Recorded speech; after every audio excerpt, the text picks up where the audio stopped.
Everyone says there's a moment when things change, when something happens and you can't unsee it, can't undo it. For me, it wasn't loud or dramatic, no shouting. It was quieter than that, and somehow that made it worse.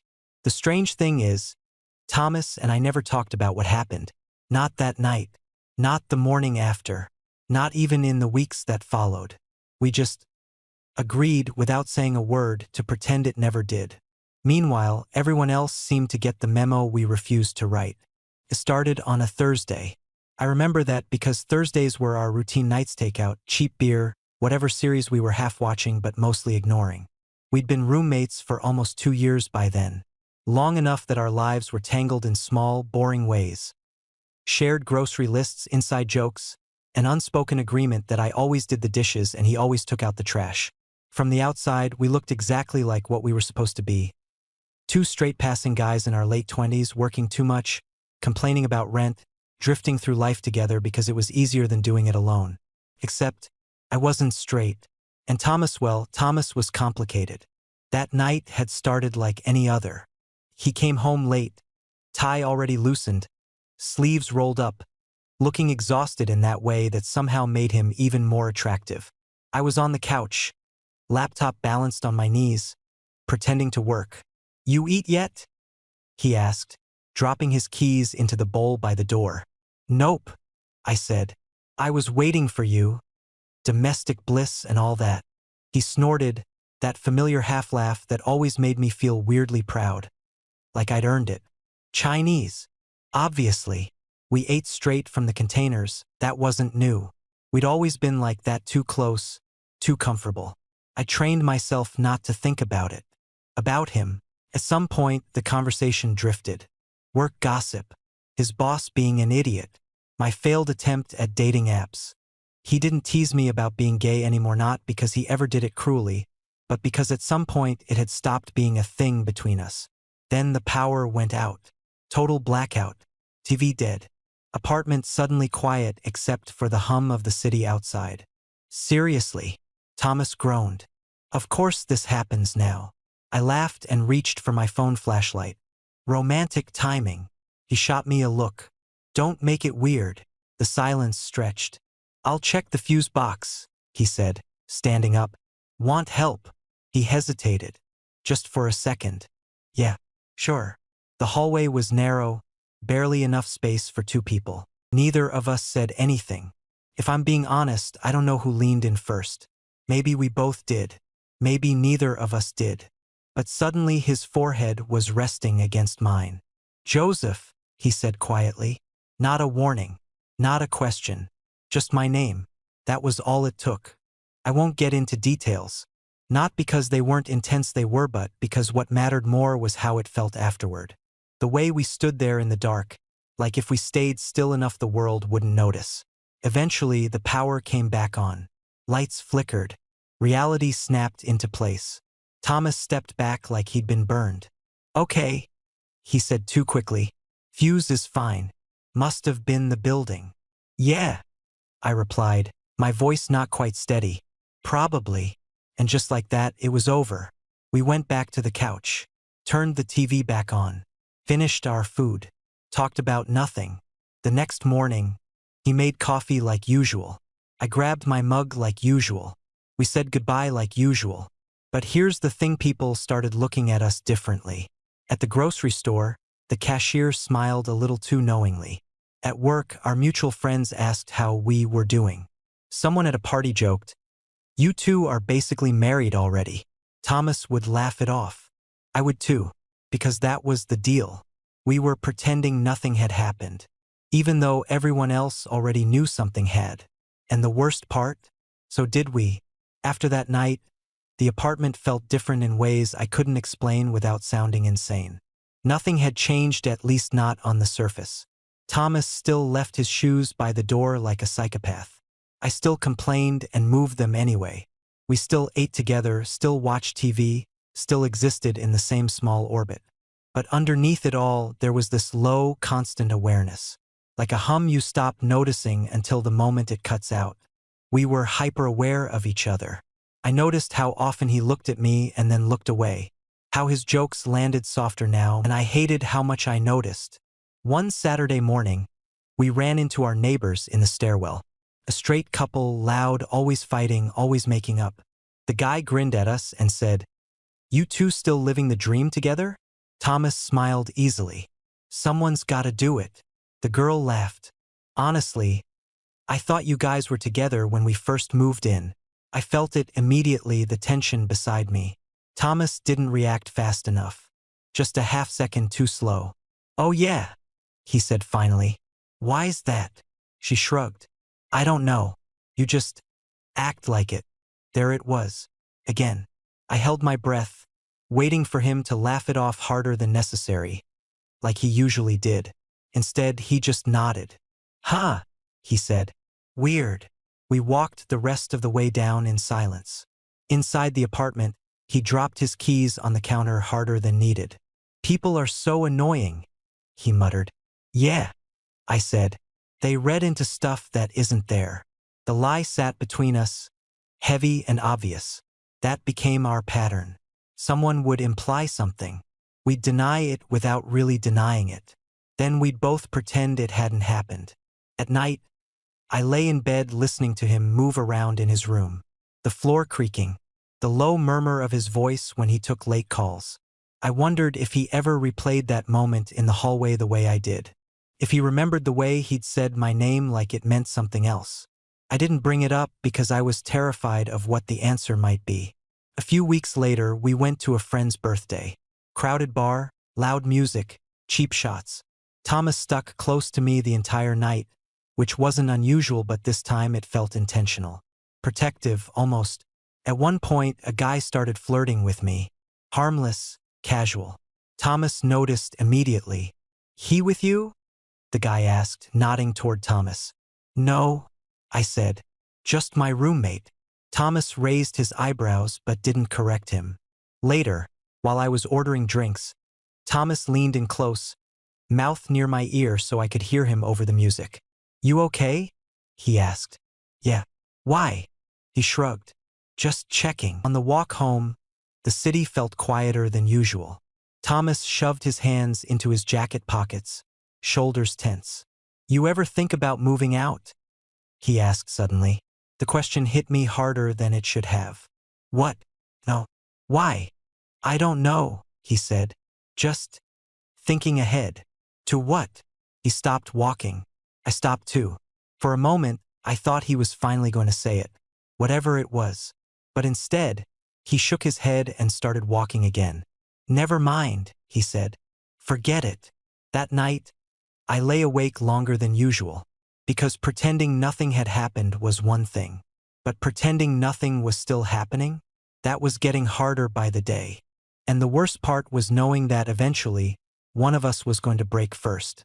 The breaking point didn't come in some dramatic explosion. It came in the form of a completely ordinary Tuesday. I'd had a long day at work, the kind where everything felt slightly off but nothing was technically wrong. When I got home, Thomas was already there, standing at the stove, stirring something that smelled way better than anything we usually made. "You cooking now?" I asked, dropping my bag. He shrugged without turning around. "Thought I'd try being an adult." I smiled despite myself. "Who are you and what have you done with my roommate?" He laughed, but it sounded tight. Forced. He asked about my day. I asked about his. We did that thing we'd perfected, talking just enough to avoid saying anything real. Then his phone buzzed. He checked it, frowned, and set it face down on the counter. "Everything okay?" I asked. "Yeah," he said quickly. "Just my sister." I nodded, but something in his tone made my stomach twist. He'd always been close with her. She was also the first person to ever ask flat out if he had feelings for me. After dinner, we ended up on the couch again. Same spots, same distance. The TV was on, but neither of us was really watching. "Joseph," he said suddenly. I looked over. "Yeah." He hesitated, jaw tightening like he was bracing himself. "Can I ask you something?" My heart kicked up. "Okay. Do you ever feel like—" He stopped, rubbed his hands together. "Like people already decided something about you, and you're just too late to change it?" I swallowed. All the time. He nodded slowly, eyes fixed on the TV. They keep asking if I'm seeing someone. At work. My family. Even random people. And I don't know what to tell them anymore. The room felt smaller. Hotter. You could tell them the truth, I said quietly. He finally looked at me then. Really looked at me. And what is the truth? He asked. There it was. The question we'd been circling for weeks. I opened my mouth, then closed it again, because the honest answer was terrifying. I don't know, I admitted, but pretending nothing happened isn't working. His breath hitched just barely. I think about it, he said. That night. All the time. I didn't look away. Me too. Silence stretched between us, heavy but not empty. I didn't freak out because of you, he continued. I freaked out because I didn't hate it, and that scared the hell out of me. Something inside my chest cracked open. I would have been okay if you said it was a mistake, I said. But this half thing we're doing? It's messing with my head. He leaned forward, elbows on his knees, hands gripping each other. I don't know what I am, he said, or what this makes me. I'm not asking you to label anything, I replied. I'm asking you to stop acting like it didn't happen. He stood up suddenly, pacing the length of the living room, ran a hand through his hair, stopped in front of me. Everyone already thinks we're together, he said. They look at us like it's obvious. Is that really the problem? I asked. Or is the problem that it might be? His jaw clenched. For a long second, I thought he was going to shut down again. Walk away. Retreat. Instead, he exhaled slowly and sat back down closer. I don't want to lose you, he said quietly. The words hit harder than any confession. You won't, I said. But we can't keep lying. Not to everyone else. And not to ourselves. His hand hovered between us, uncertain.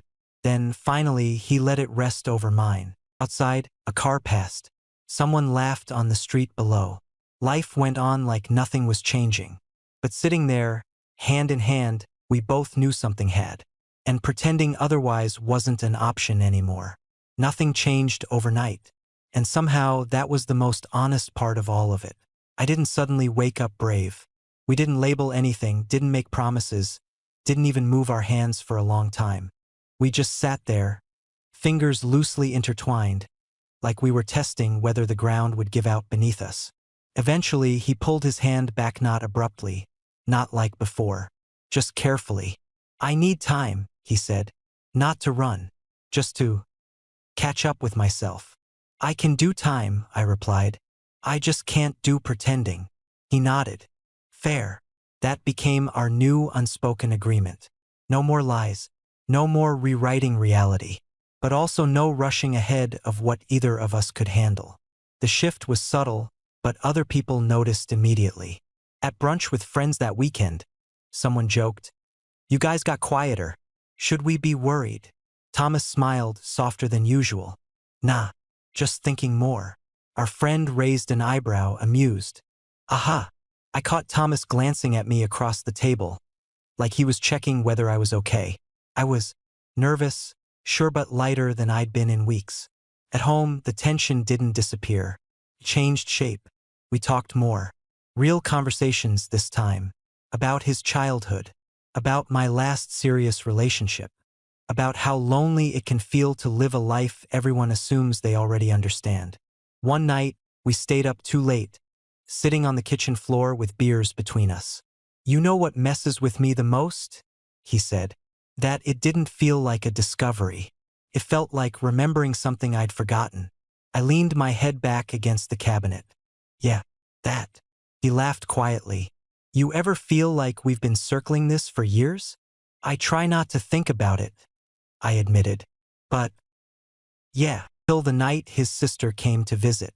She took one look at us in the living room, him on one end of the couch, me on the other, bodies angled toward each other like magnets, and smirked. So, she said, how long have you two been lying to yourselves? Thomas groaned. Can you not? She rolled her eyes. Relax. I'm happy for you. Whatever this is. After she went to bed, The apartment felt impossibly quiet. "She always sees too much," Thomas muttered. I smiled. "She's not wrong." He didn't argue. Instead, he sat beside me. "I'm scared," he said, "but not in the way I thought I'd be." I turned to face him. "What way then?"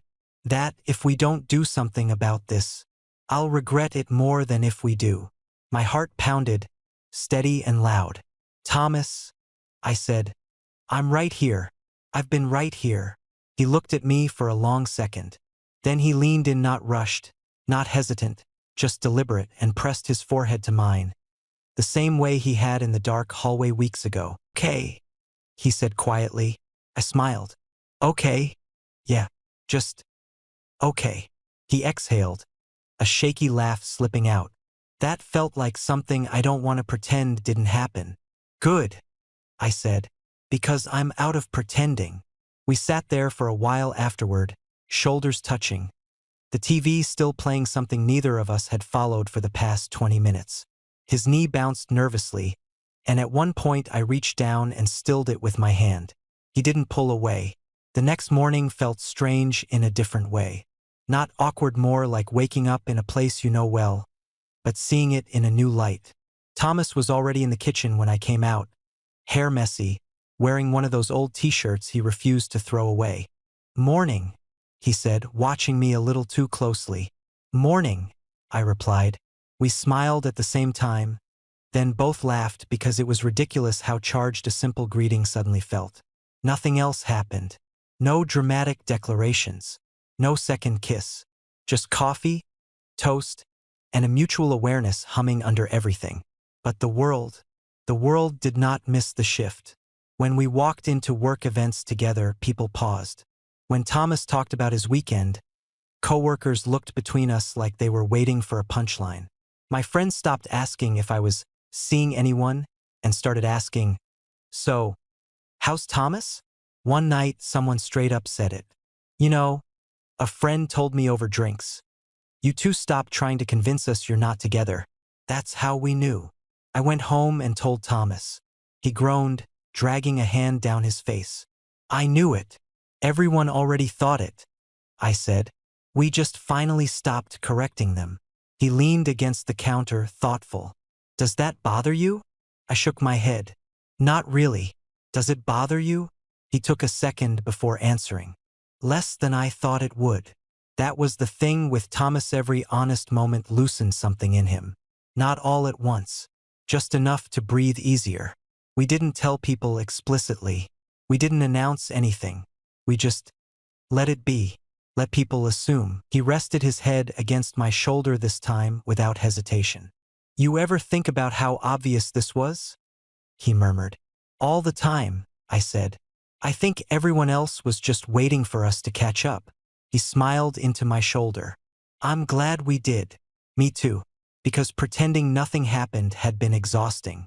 And letting it happen slowly, honestly felt like finally exhaling after holding my breath for years. The first time Thomas reached for my hand in public, it wasn't brave or dramatic. It happened in a grocery store. We were arguing quietly about pasta shapes. I was firmly in the penne is overrated camp. He was wrong and defending fusilli like it was a personal value. At some point, without looking at me, he hooked his pinky around mine. Just like that. No announcement. No eye contact. Just a small, grounding gesture like he needed to make sure I was still there. I froze for half a second, then laced my fingers through his. Neither of us let go. No one clapped. No one stared. The world kept moving, carts rattling, someone's kid crying 3 aisles over. And somehow that made it feel more real than anything else. Afterward, back in the car, he exhaled and laughed softly. "Okay, that was a thing. You okay?" I asked. "Yeah," he said. "I think I am." From then on, the pretending didn't stop all at once, it just stopped being necessary.